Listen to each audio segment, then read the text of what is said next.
शुरुआत कांग्रेस से करते हैं और उनसे समझने की कोशिश करते हैं कि जब नक्सलवाद खत्म हो रहा है, खत्म हो गया ये कहा जा रहा है।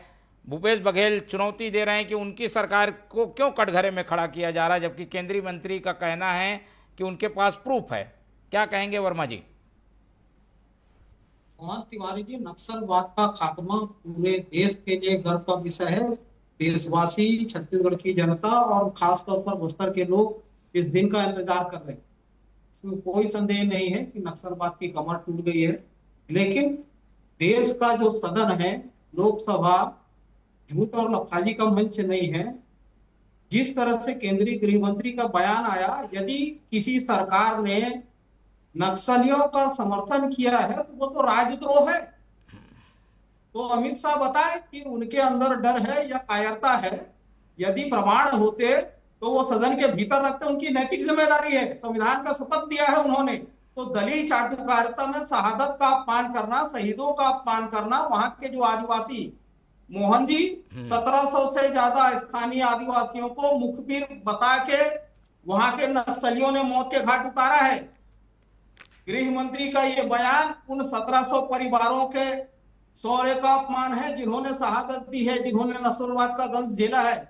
कांग्रेस पार्टी के एक पूरी की पूरी झीरम मामले में, झीरम नरसंहार में निपट गई थी। उसके बाद भीमा मंडावी का प्रकरण भी आपको याद होगा, 2019 से 7 साल हो गए। केंद्रीय जांच एजेंसी है एनआईए, किसको बचाने के लिए अब तक पर्देदारी कर रही है, जांच की दिशा कौन भटका रहा है। भीमा मंडावी के परिजनों को न्याय कब मिलेगा? मैं 3 पॉइंट सवाल आपसे पूछता हूं कि देश के सदन में किस तरीके से झूठ बोला जा रहा है। पिछले साल 2025 में बस्तर पंडुम हुआ था। 5 अप्रैल 2025 को देश के गृह मंत्री ने बस्तर आकर यह घोषणा किया था कि प्रत्येक गांव जो नक्सलवाद से मुक्त होगा 1-1 करोड़ रुपया दिया जाएगा अलग से। 8,000 गांव है बस्तर में। वही झूठ एक बार फिर से सदन में बोला गया। वो 8,000 करोड़ रुपया कब मिलेगा? समर्पण की जो पुनर्वास की योजना है वो राज्य सरकार की है। मोहन जी, 2896 समर्पण का दावा यह सरकार कर रही है। समर्पण करते ही 50,000 रुपया देने का जो है इनका दावा है। 14 करोड़ 49 लाख रुपए होते हैं। 2898 जो समर्पित नक्सली है उनको हर महीना 3 साल तक 10,000 रुपए प्रति माह, उस हिसाब से 12 महीने का होता है 34 करोड़ 77 लाख। इस तरह से एक साल में 34 करोड़ 49 करोड़ 26 लाख 60 हजार होता है।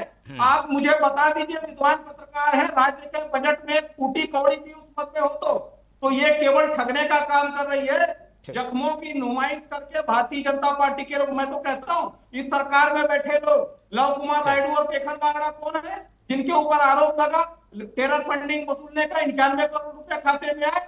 तो ये सियासत करना बंद कर दे। नक्सलवाद का खात्मा पूरे देश के लिए, देश की आंतरिक सुरक्षा के लिए बड़ी उपलब्धि है और एक दिन का नहीं है। 2014 से 18 तक तो डबल इंजन की सरकार थी। तो क्या देश के गृह मंत्री और प्रदेश के मुख्यमंत्री ये आरोप लगाते हैं कि रमन सिंह और तत्कालीन केंद्रीय गृह मंत्री जो है वो नक्सलवाद को खात्मा नहीं देते रहे? 2014 से 18 के और छत्तीसगढ़ में जब राजनीति बना 2003 से 15 तक भी भाजपा की ही सरकार थी। ठीक है, तो ये श्रेय 8-10 सवाल हो जाएंगे।